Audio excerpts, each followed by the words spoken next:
अस्सलाम वालेकुम एवरीवन, कैसे हैं आप सब लोग। आई होप कि आप सब ठीक ठाक होंगे। यहाँ पे जो आपको स्टिच ट्राउज़र नज़र आ रहा है ये हमने सवा गज़ फैब्रिक में रेडी किया है, क्योंकि आजकल जो हम फैंसी ड्रेसेस बाज़ार से लेते हैं उसके साथ 1.5 मीटर या सवा गज़ का कपड़ा होता है। तो ये राव सिल्क का फैब्रिक है और इसमें हमने मियानी वाला ट्राउज़र जो है वो रेडी किया है। बहुत सी लड़कियों की फरमाइश थी कि ट्राउज़र में मियानी कैसे डालते हैं और उसकी प्रॉपर शेप कैसे आए, तो हमने प्रॉपर शेप के साथ एक मियानी वाला ट्राउज़र रेडी किया। यहाँ पे देखें कि जोड़ भी जो है वो इतना प्रोमिनेंट नहीं हो रहा और प्रॉपर इसकी एक पैंट वाली शेप आई है। पैंट ट्राउज़र तो ये बिल्कुल भी नहीं है, साइड से ये बिल्कुल बंद ही है, लेकिन इसकी शेप हमने वही पैंट ट्राउज़र वाली बनाई है। और यहाँ पे देखें इसका फ्रंट इस तरह से हमने प्लेन और बैक इलास्टिक, तो ये किस तरह से हमने रेडी किया है, किस तरह से इसकी कटिंग की है, पूरी डिटेल आज की वीडियो में आपको पता चल जाएगी। तो वीडियो को बिना स्किप किए आपने फुल वॉच करना है। तो चलें जी, वीडियो को स्टार्ट करते हैं। ये ट्राउज़र का फैब्रिक है हमारे पास, इस तरह से ये डबल फोल्ड में हमने किया हुआ है। सबसे पहले तो इसकी हमने उतार लेनी है किनारी। अब ये देखिए इसकी किनारी हमने जो है वो कटिंग कर ली है। अब हमने इस फैब्रिक को जो है वो 4 फोल्ड कर लेना है। पहले हमने इसको डबल करके इस तरह से बिछाया हुआ है, अब वो वाला हिस्सा भी उठाएंगे और इसके ऊपर इस तरह से रख देंगे। तो ये हमारा इस तरह से 4 फोल्ड फैब्रिक हो जाएगा, क्योंकि अक्सर बाज़ार में फैंसी ड्रेसेस के साथ 1.5 गज़ कपड़ा दे देते हैं ट्राउज़र्स के लिए और उनमें फिर जो है ना वो पैंट ट्राउज़र बनना बहुत मुश्किल होता है। तो इसको हमने अब ये 4 फोल्ड कर लेना है। मियानी वाला हम इसका ट्राउज़र कटिंग करेंगे ताकि हमारी थाइस जो है वो टाइट ना हो। ये देखें इस तरह से हमने बिछा लेना है और ये कपड़ा थोड़ा खिसक रहा होता है, तो आपने ये जो इसकी बंद वाली साइड है ना उस पर इस तरह से पिन्ने लगा लेनी है, ताकि जब हमने इसको कटिंग करना है ना तो कपड़ा हमारा वो खिसके ना। अब हमने नीचे से फोल्डिंग रखनी है अपने पाइंचे के लिए। आप लोग जितनी भी फोल्डिंग रखना चाहें अपने अकॉर्डिंग आपने रख लेनी है। मैं यहाँ पे 4 इंचज़ रख रही हूँ, क्योंकि मुझे थोड़ी सी चौड़ी ही इसकी फोल्डिंग जो है वो करनी है। तो यहाँ पे देखें 4 इंचज़ पे मार्किंग कर लेंगे हम और इस तरह से सीधी लाइन हमने ड्रॉ कर लेनी है।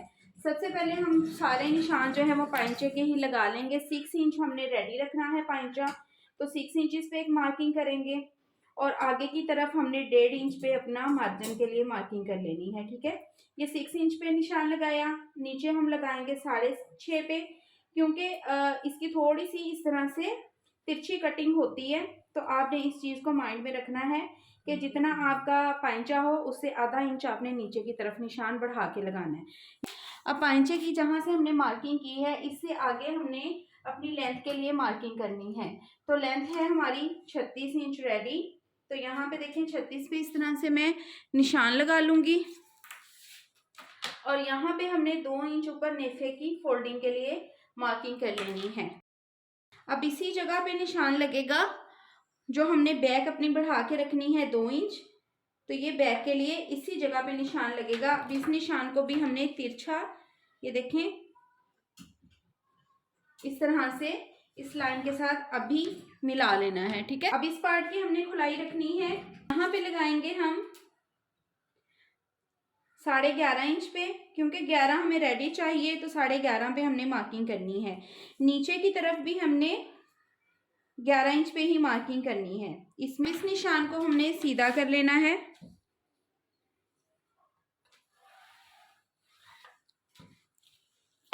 अब जो हमारी रेडी थाइज हैं यहाँ से वो है 14.5 इंच। ठीक है, तो ये आ रहा है यहाँ पे 13.5 पे 1 इंच कम है और फोल्ड इसमें सिलाई का भी हमारे पास मार्जिन नहीं है। ठीक है, अब हमने इस निशान को भी सीधा करना है। फिर उसके बाद हमने इसमें जो फैब्रिक डालना है वो मैं आपको बताऊंगी कि हमने किस तरह से डालना है। अब यहाँ से देखें जितनी आपकी ये मार्किंग आ रही है उससे कम से कम भी आपने 3 इंच नीचे की तरफ एक मार्क करना है, ये वाला। अब ये जो हमने मार्किंग की है इसको इस निशान के साथ मिलाना है मार्जिन वाले। अब इस पे हमने करनी है कटिंग।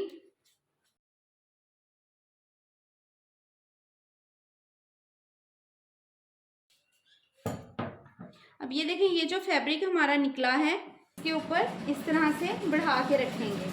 ठीक है, और यहाँ पे हमने लगा देनी है एक पिन, ताकि ये जोड़ जो है वो एक दूसरे के ऊपर बिल्कुल इस तरह से सेट हो जाए।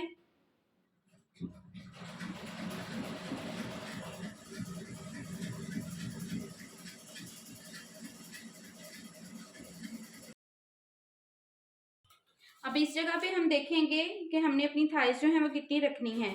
तो यहाँ पे देखें जी 14.5 इंच हमारी रेडी थाइस हैं। तो यहाँ पे हम 14.5 इंच पे मार्किंग कर लेंगे। ये हो जाएगा हमारा सिलाई का निशान, ठीक है। अब यहाँ पे हमने क्रॉस बनाना है, गोलाई देनी है इस हिस्से पे इस तरह से।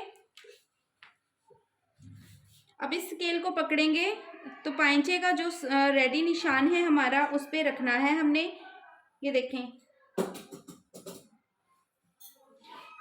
अब यहाँ से पहले हम ये मिड तक इस तरह से निशान लगाएंगे। ट्राउज़र की तरह जो है वो मार्किंग हो जाएगी। तो ये निशान हमने अपना सिलाई का भी लगा लिया है। ये हमारी म्यानी भी इसमें डल गई है। अब हमने करनी है इसकी कटिंग। तो सबसे पहले हम ये देखें यहाँ से कटिंग करेंगे। ये देखें यहाँ तक हमने कटिंग कर ली है। अब 4 पार्ट को ही हमने इस तरह से तिरछे में कटिंग कर देना है, ठीक है। ये हमारे इस तरह से कटिंग हो चुके हैं। इस पे आप ऐसे ही पिन लगी रहने दें ताकि जब आप इसको सिलाई करेंगे तो आपको पता चल जाएगा कि जोड़ किस वाले हिस्से की तरफ जाना है। अब हमने ये 2 पीस उठाने हैं। ये देखें, जस्ट ये 2 पीस उठाएंगे और ये जो हमने मार्किंग की हुई है ना, ये देखें इसके मुताबिक हमने इसको इस तरह से कटिंग कर देना है यहाँ तक। तो ये हमारा फ्रंट पार्ट हो गया, ये हो गया हमारा बैक पार्ट। तो इस तरह से इस ट्राउज़र की कटिंग बहुत आसानी से आप लोग कर सकते हैं।